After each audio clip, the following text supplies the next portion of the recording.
Thank you. Hi, everyone. Thank you for joining us this afternoon, and thank you for your patience. Sorry for the delay. There was apparently some security check because there's a fancy guest over there in the other room, so it's not because of us. But thank you for being here with us. So we're going to talk about information overload this afternoon. I think it's very suitable. It's the second day, it's the last session of the day, and you're here with us, and you want to take in more information. So kudos to you.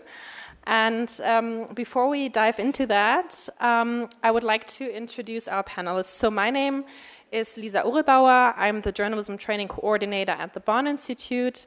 And next to me is Mira Selva. She is the Chief Executive of Internews Europe and a former journalist.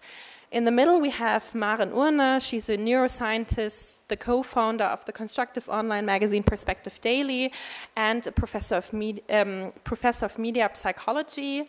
And then we have Christina Elmer, professor of digital journalism and data journalism, a former data journalist herself at Der Spiegel. Thank you all for being here with us. And before we talk about insights from neuroscience, data journalism, and newsroom strategies with you, we want to start with a little activity.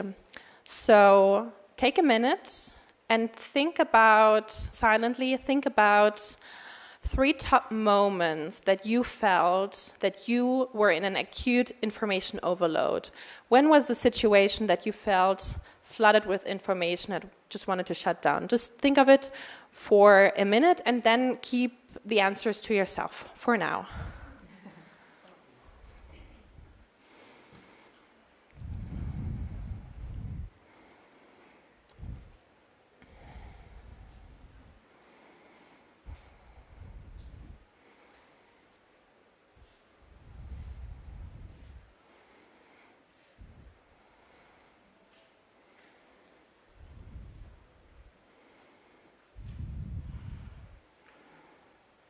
Are we all good? Okay, then Maren, let's get us started.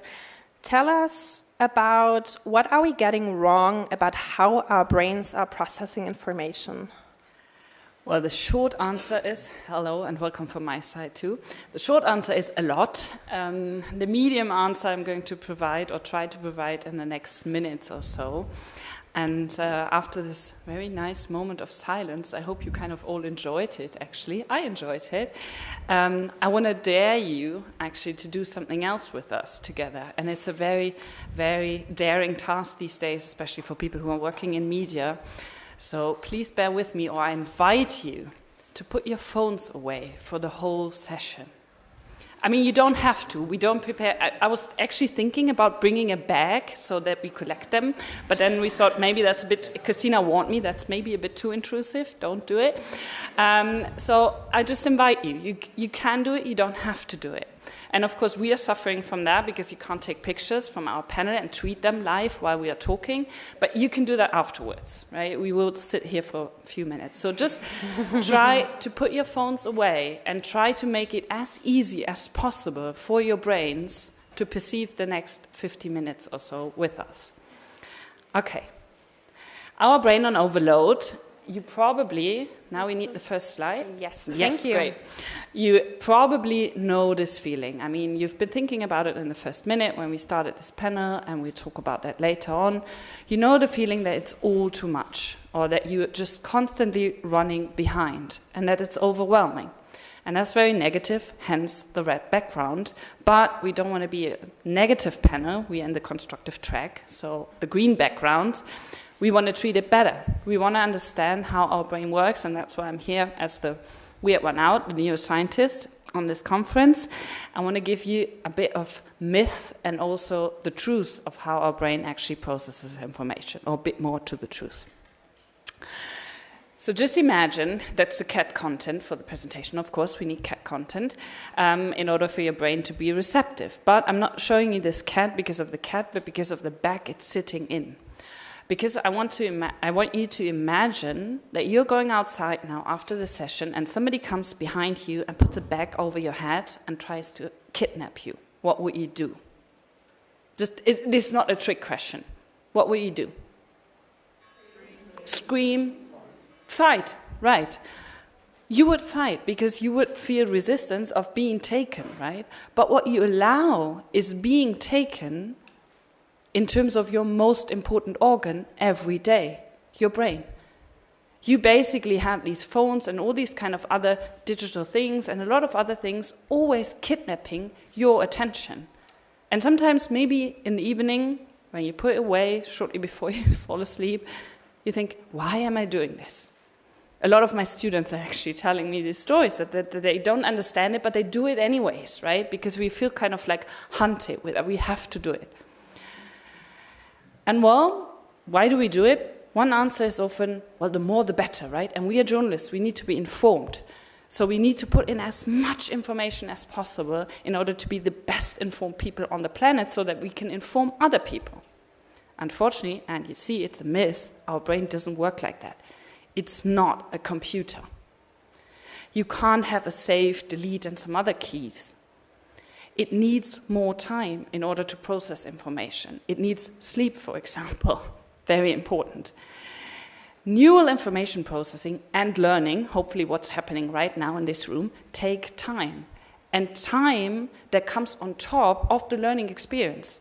And you all know that if you're really honest to yourself.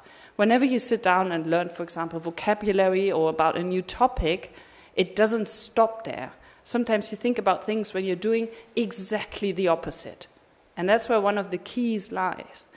It's often that our brain processes things that we are not aware of when we do something that's completely different. And that's why it's so important to think about myth number 2. We want to do it all in parallel. Multitasking. Nobody can do it. No woman, no man, no person on this planet with a human brain can do it.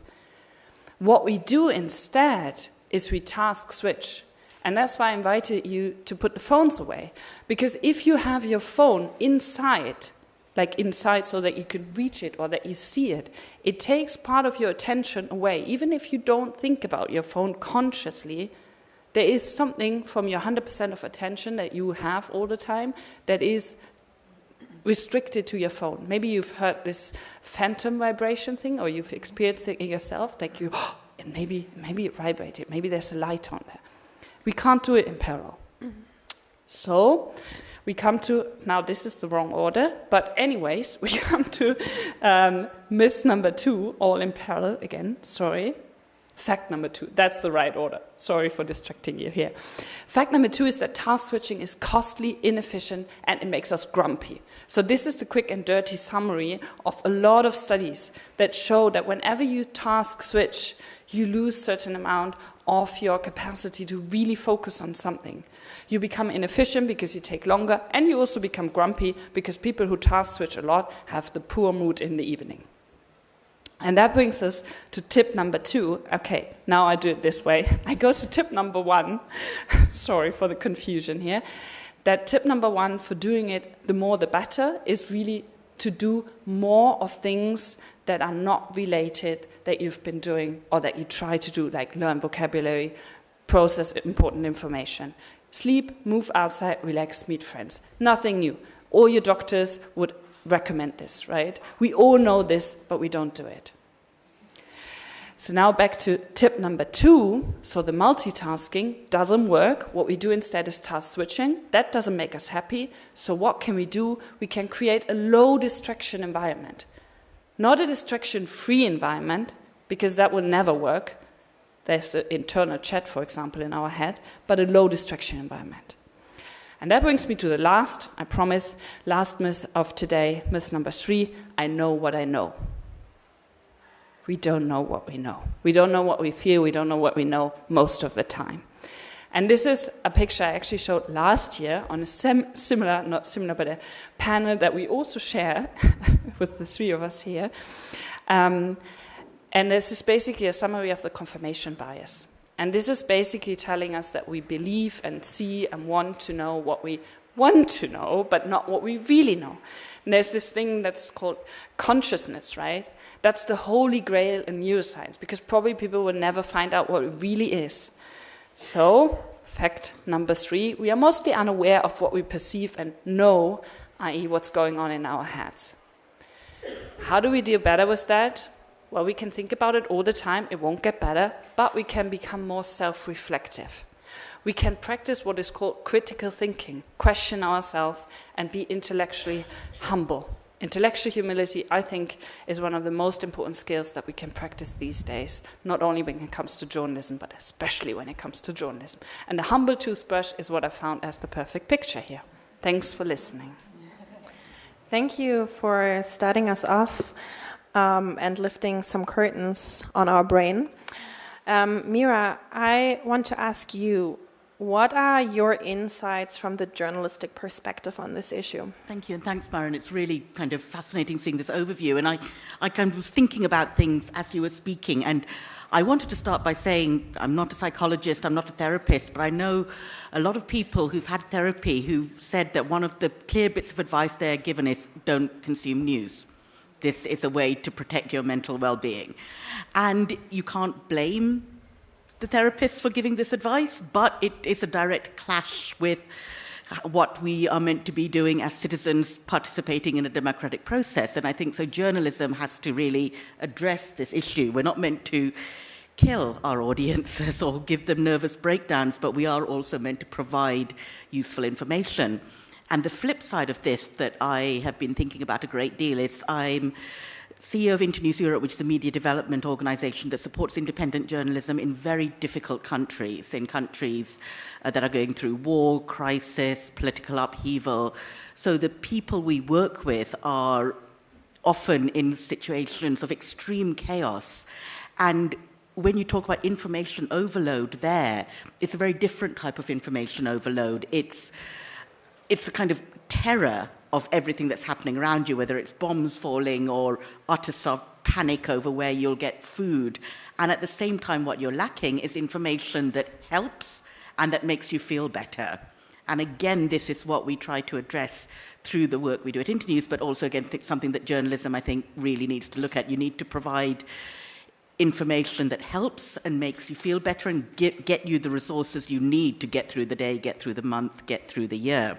And I see Richard Fletcher from the Reuters Institute is here, because they do a brilliant work on news avoidance, and what really shows is that people avoid the news because they feel or believe that it will make them feel anxious, and then it is irrelevant to their lives, that it doesn't give them the information they need. So that's the kind of overarching thing, and I'm struck by the fact that that's true in prosperous, relatively stable societies, but also in very, very unstable societies. And so the reaction to information overload is not really that you stop absorbing information, you just can't absorb the information that's useful for you. And that's really where journalism kind of comes in to say, let's look at this and let's process this. And there is also quite a lot of evidence to show that people want in-depth, quality, calm journalism. You know, the Associated Press did research as early as 2008 on young audiences, and they weren't expecting the results, which actually showed that young people wanted high-quality journalism in topics that interested them. And that was, again, the break, because the topics that interested them were not often the topics that the news editors thought were worthy of reporting. And earlier today, I was in a panel next door with the artist Molly Crabtree, who does beautiful pen and ink portraits of Guantanamo Bay, of kind of the Occupy Wall Street protests, of kind of active news stories.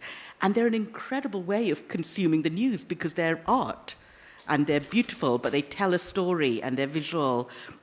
And so journalism can cut through the noise and the terror and confusion in many situations, but by telling the story calmly and with a kind of a tone that says we recognize the severity of the situation, we're in no ways undermining or ignoring it, but we are going to deliver it in a way that is respectful, but also gives the audience, ideally gives the audience some agency, so you're not ambushed by images, you're not ambushed by screaming headlines that make you immediately switch off or clicked onto another website, so all you're left with the emotion and none of the information that's meant to go with it.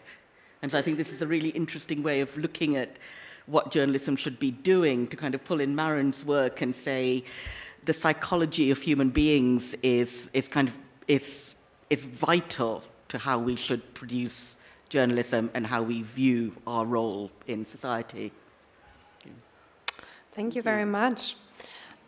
Christina, can you offer us some concrete solutions for countering information overload in the domain of data journalism? Yes, I will at least try. Thank you. Thank you so much for your inputs and the insights. So far, I think this really connects quite well to each other. Oh, this is your last really nice picture. Thank you. The in-between picture. The in-between picture. Relax. Oh, okay. So yeah, my mission today is to really collect and give you some ideas and show you some concrete strategies from the data journalistic field. But of course, they are, or most of them are not really exclusive to data journalism. So you can, of course, also apply them to other fields or to other topics. And yeah, I will just show them with data-driven examples because this is the field I work in. And to start, I will just give you an impression on how I would understand data journalism because it's not understood equally in all contexts. Most of the journalists say it's about using data as a resource in reporting and also in storytelling practices. And I would also say it has a really large overlap with scientific research methods. Social science done on deadline is a really famous quote. But of course, we have to also see that data journalism puts these methods and this scientific approach into the field of journalism. So you have a different audience, a really broad audience. You have selection criteria from journalism. You have a methodology that is different in some ways. So this approach to bring some science into journalism is, of course, or can't be done to 100%. And one first strategy comes down to the fact that when you do data journalism, you do abstraction in a way. So this is the data literacy framework by Katharina Schüller, and she just shows how there are different levels and different ways to do abstraction from the system, where you have all those things in the world connected to each other and also with systemic effects and stuff like that. And then you break it down to objects, to data, and to data products like infographics or data stories. Just by doing this within data journalism or other stories, you help your audiences to really do slow thinking, to do analytical thinking about the context that you show, and also, of course, to understand also the systemic issues. And in this case, I would say it's an advantage. I mean, whenever it's about overwhelming topics, in this case, you have a weaker emotional involvement, and you can deal with it without just having to look at pictures in television that maybe just put you off at first sight. And there are some examples where we see this in data journalism. This is a really nice story from Medor that has been, I think, shortlisted on the Sigma Awards this year. And it's about Brussels and the different neighborhoods. It's about really, really hard social topics. It's about health, and by doing it in a data journalistic way, together with a storytelling that is based on, I would say, illustrations in a comic style. So there's not much scenic storytelling there, but you get the whole picture. You get the whole distribution of all those neighborhoods, not only the extremes, but also everything within. And there are different perspectives on those data sets. Not only maps, not only diagrams, and this is really something different from the usual reporting approaches. And also, I mean, we have to give you one slide with Gapminder, of course, today. So what you believe, what may be developing in the world, and also when it comes to really hard topics or things like, I mean, how many people in the world are using the internet? 60, 75 or 95%. 60% is correct, and I also got it wrong. So there you can just compare what you know about the world with just the data sets behind it. The second approach, and I took this slide from also Reuters and Flamingo study about the news or how younger audiences see news and what they really expect from news and from journalism.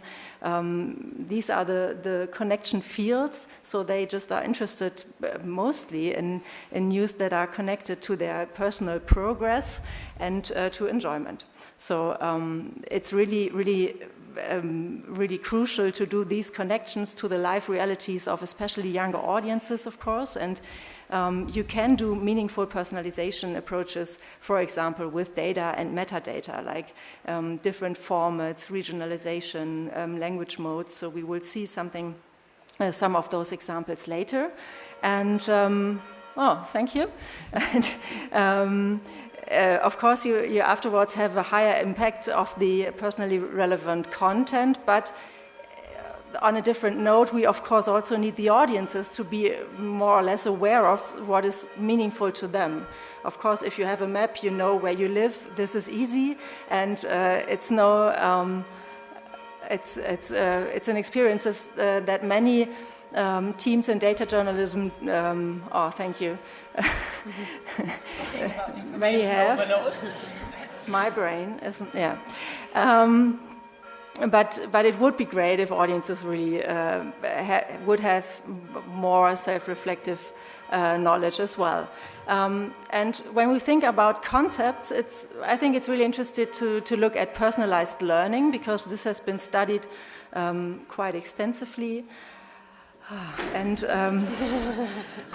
thank you. Distraction, low distraction environment again now. Thanks for sharing. To help to avoid misconceptions, for example. And I think we can learn from the personalized learning research quite a bit. For example, to use situational local interest. Many data journalism teams experience this. They all try to work with interactive infographics, for example, and the interaction rates are really low, especially in newsrooms with day-to-day reporting and so on. But whenever you put on an interactive map, everyone uses that. So it's really a no-brainer to find your neighborhood, for example, like in this case by the BBC, or just to find your city. Everyone does it, and you can then connect your personal experiences to the bigger picture here.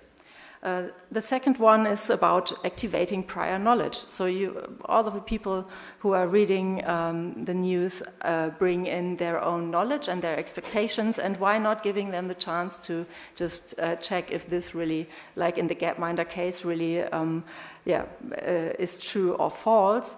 On the right-hand side, you see one example from the Morgenpost, I think, where you could just draw the Berlin Wall on a map, and down there you see that people also use it for like secret messages or whatever, obviously. And the third one is to provide desirable difficulties. I think this is also something that sometimes we really not think about that much, that it's sometimes really helpful to have this learning process really in an effective way to do some gamification, for example, like in this Uber game by the FT, where it's also, of course, based on data and statistics, but in the end you have an experience where you just try to be a Uber driver and make your living out of this job, and it's really hard. I ended up working on weekends and not seeing my kids anymore in this game, and I think, I made a living, but life was not good. The third field, it's just basic media literacy. We of course have to tell people how journalists work, how to use journalistic products, and how to interact with stories, of course, and also maybe even to produce them themselves a little bit in a co-creative format. And this is something that can be supported by, for example, data journalistic approaches quite a lot. So the field is really open to transparency of methods, for example, You have explanations about interactive formats. There are really some crowdsourcing formats as well. And in the end, you can really foster various dimensions of media literacy with this field. And this example has been shown or discussed in another panel yesterday, and I think it's great work by the markup doing algorithmic investigative reporting and not only publishing the story, but also really going step by step into the details of the methods in a single article, in another one, and also giving everyone the story receipt to reproduce it. So we have the scientific aspect as well, again, also in this case. So yeah, taking transparency not only as the core topic of the reporting, because this is really what algorithmic accountability reporting wants to do, but also having it within your storytelling as well. So just to condense it, data-driven reporting, I think it can help journalism by doing these three things. And I want to end on something that Lea Korsgaard said, I think in this room yesterday from Zetland, and she, I think, put it really perfectly into words by saying, journalism is a focus business, we sell focus. And I think it really fits perfectly to our panel as well. So now I hand over the focus back to Lisa. Thank you, Christina. So you all really took us right into strategies on how to deal with information overload. But a question to you, Maren, especially for us as journalists, we are news producers, but we're also news consumers, and also our job needs it from us. But how do we notice when we maybe drive on information overload? Like, what are signs to notice it in yourself? Yeah.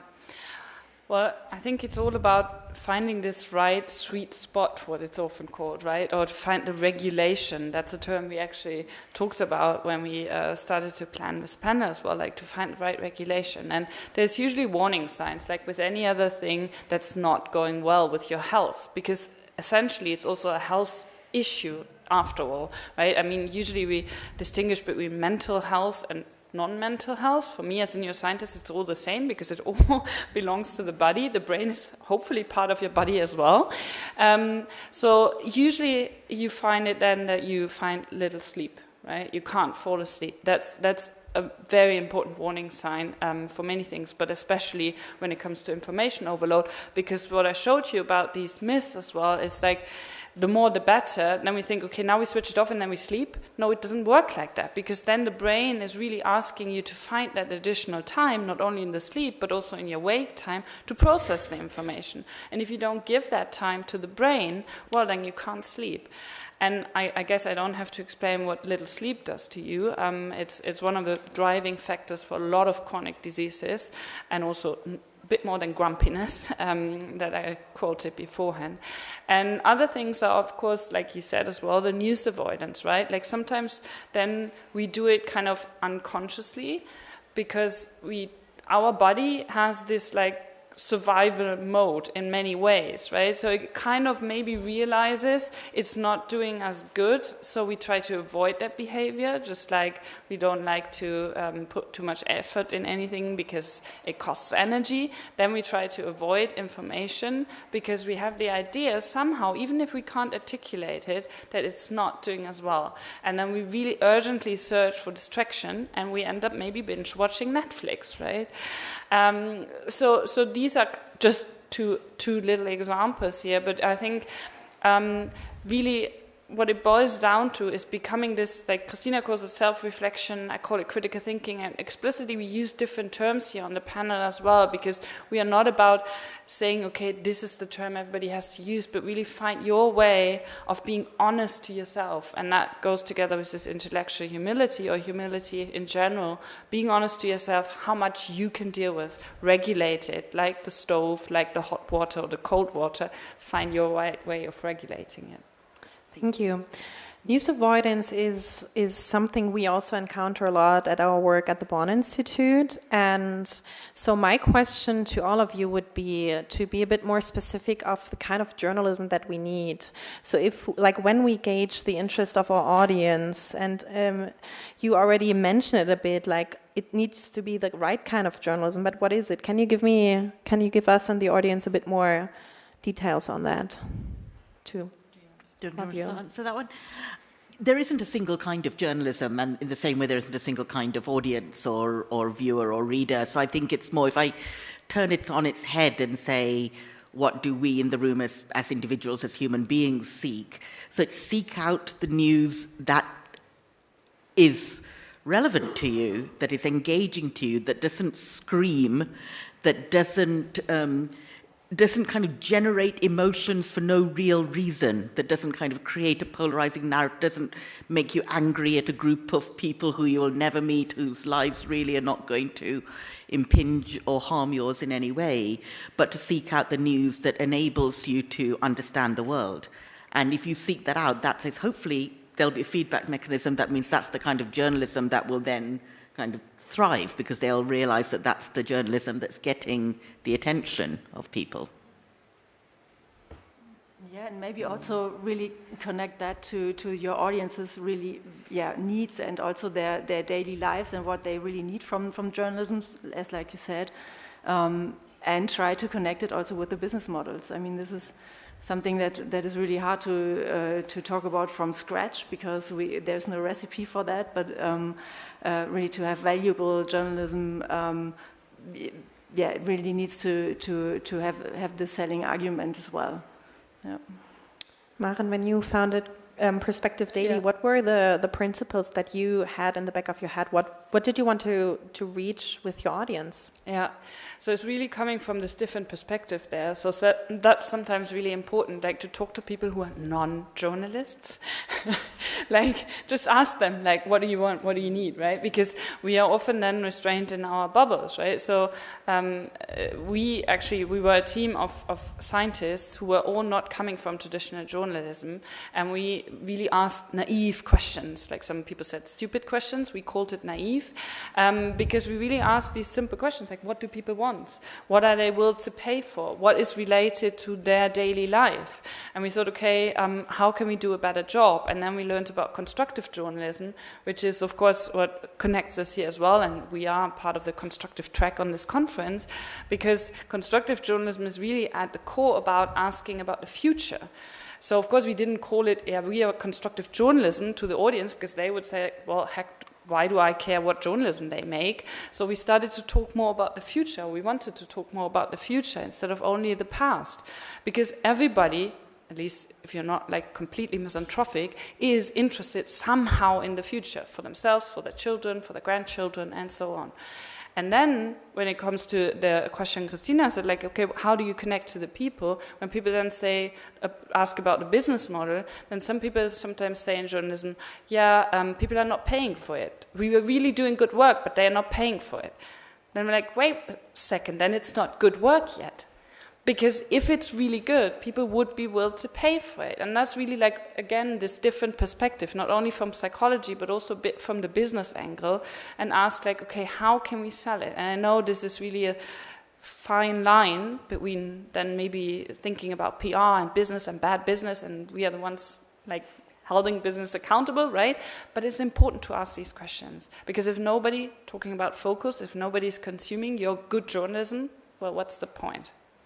And maybe just to add on that, regarding the personalization aspects, there are so many different groups in the audiences that really need different things, and then that are also connected to the journalistic content in different ways, and that are really having different needs. And I think we should start to use technology a little bit more proactive, really, by, for example, using approaches like structured journalism, really to see that there are different ways to tell a story, and that technology can help us to offer them all at once, maybe, for different audiences that then connect maybe to your journalism in a much deeper sense.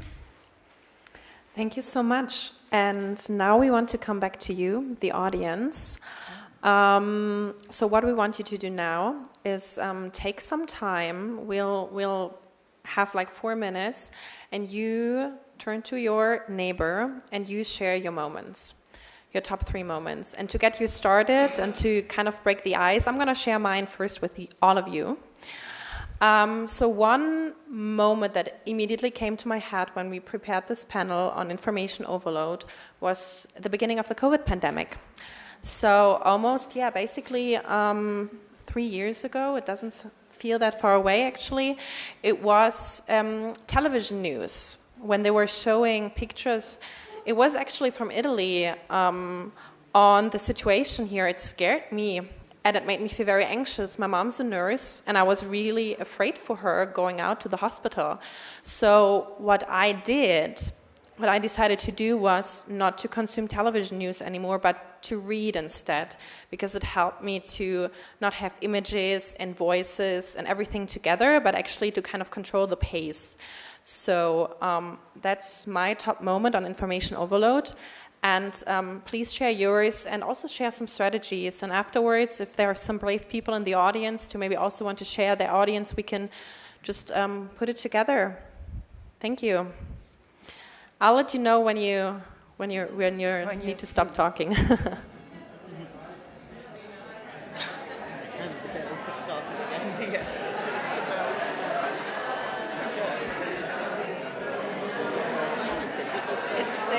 It's 6.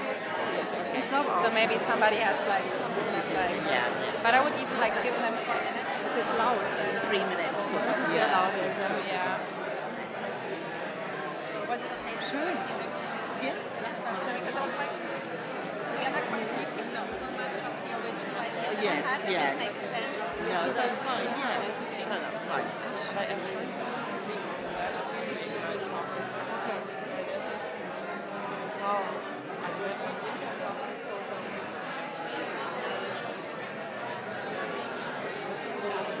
It is very loud, isn't it? Yeah. Intense. They all have something to say.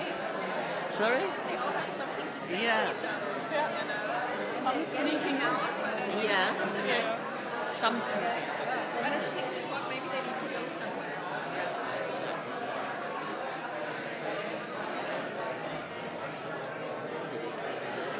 Can I ask in the end, okay, who honestly managed to put their phones away? I'll give the last word to them.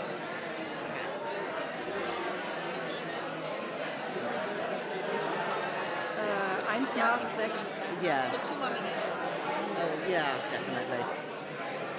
I mean, and if we can, like, a bit earlier. That's okay, yeah. That's fine, because, you know, we started late. So. Yeah.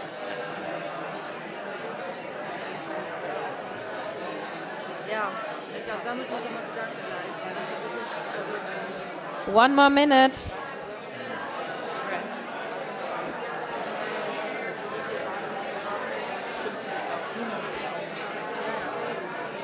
Total. Und das ist irgendwie total schön, das so eine ganz offene Stimme im Raum zu haben.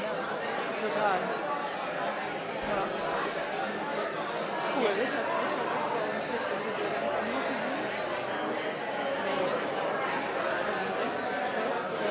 ungefähr 3., 4.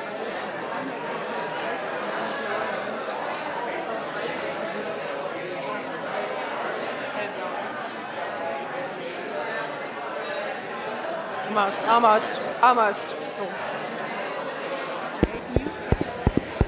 Okay, everyone. It's really nice to see you all talking so much, but we're coming back to this low distraction environment. That was really loud. Yeah, Wow. but it's very interesting to see how much you all had to share. And are there any brave people who would like to share their moments of overload and how they dealt with it? The mic is. Oh yeah, sorry. Oh, Then the mic. here. Hi.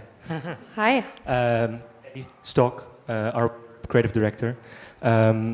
I was recently diagnosed with ADHD, and turns out I've been overstimulated my entire life for 30 years. So I slept well for the first time after I took medication for the first time about 4 months ago. How?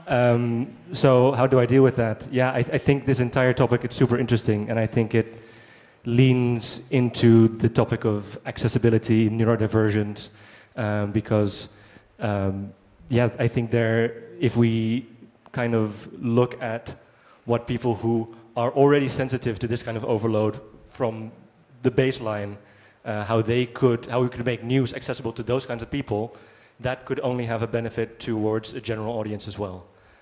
So thank you for all of your insight. I will definitely take it into my work. Thank you. There's another one over here. Hi, my name is, you hear me? My name is Morten, I'm from Denmark. I work in advising around audience engagement. I was previously a news editor and really, accustomed to this kind of information overload. As a lot of other people talked about during COVID, you certainly experienced this. And what I've been thinking about is that it often happens if you're in some kind of big transition yourself. Either, from my point of view, it was moving, taking care of family that had health issues, change of work. So if you're in the process of transitioning yourself, then you can very easily have overload to information. And that was kind of, from being a news editor, I was kind of surprised that I, by instinct, stopped watching press releases. I stopped watching updates on, the daily deaths and whatnot.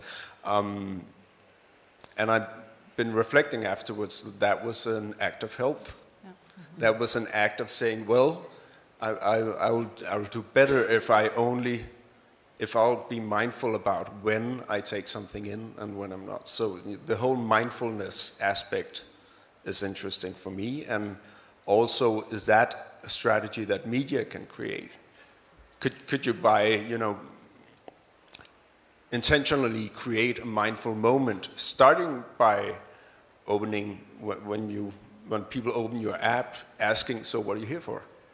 Kind of just asking people to make that small reflection on what am I actually here for? Is that a quality relationship? Is that a quality transaction of information we're about to do? Why am I here? Why are you here? I'm thinking a lot about that. How can you sort of make a strategy or business model out of that? Because basically that's what's needed, is my point of view. Thank you for sharing. Hi everyone, I'm Rina. One of the recent moments I was too overloaded with information was the earthquake in Turkey and Syria. For me, it was, I don't know why, but I think because it was this mass destruction and it was nobody's fault and there were so many people dying and hurting, and for me it was just too hard. And obviously I said to myself, okay, I'm gonna make a schedule and just check the news once a day, the news on this once a day. I don't have to keep myself constantly informed, but in long terms of the strategies I do is that I set a bedtime routine for my phone, which basically makes my phone black and white, no colors, and then I put on airplane mode. And another thing is that I use an ad blocker for my social media, and I do this during the day, so it doesn't distract me during the day while I'm working, and that has helped me a lot. Thank you. I think we have time for two more. So this one and one more. Thank you. Thank you. My name is Mika. I'm from Finland, but we had a funny moment with my Japanese colleague here that we both ended up with Ukrainian war broke out because, it's actually a neighbor to both of the countries when you think about it. But then just the amount of confusion, information, and of course emotions as well. So that was something. Then on the methods, I work also on fact-checking and media information literacy. So what we have tried actually with some scientists is more of this kind of relatively simple. And one consideration we are still kind of pros, so there is the risk, like you said, But what is this information overload for our teenagers? Because as far as I understand, they are living this dystopia constantly on the TikToks and Instagrams. So, but for this audience, we also try to just develop this kind of pretty simple stop, think, and check type of. But basically, I think the most important thing is just like take the break, because as far as I understand, the brain just gets conditioned. So, thank you. And here's the last one. Hi, my name is Jayan. I'm also working at Internews Europe. My example was actually given, but another one that came to my mind immediately was environmental catastrophes and forest fires. I have this almost physical reaction when news about this come on TV or in another form to just avoid, because I feel like this is the most disruptive and unreversible kind of harm that we do. But then the news avoidance and then the avoidance related to taking the necessary measures come to mind immediately, because you can just change the channel, change the podcast, go to another website, but that catastrophe keeps happening outside. So how do we find that balance between keeping ourselves mentally or physically healthy and actually doing something against a very urgent situation? And I would just say, hi Jayan, climate journalism the climate crisis poses the biggest challenge to journalism in this, because our brains can't really cope with the scale and nature of the kind of disasters that could be down the line, and to kind of compute that and also not despair and find kind of ways through it while also empathizing and understanding the lives of people impacted the most is really hard. So maybe I can just use that moment to advertise for the panel we had this morning, but you can watch it online. It was on climate reporting literacy and what communities want to know. And we had different angles on solutions journalism, so that we do not only show the problems, but we point out people and responses to these issues and show where is it working already to deal with it, to make the problem smaller and to mitigate it. So solutions journalism, constructive reporting can be an answer to that. Okay, I'll give the last word to Maren. I just have a question. Who managed to not look at the phone the whole time? Yay. For whom did it feel good? Okay, it was really, for whom was it a bit itchy? Like, oh, maybe honestly, please be honest, because lying doesn't help. And maybe this was a really nice panel, and we want to feedback. When you were all chatting, we had a quick chat here as well. We want to feedback that we had the idea that you really paid attention to us talking here. So that was also nice. And we hope you take something away from it. And also, especially thanks for sharing the insights in the end. I would love to talk for the next hour about all the examples you gave, but please take them home and have a nice evening. Thank you.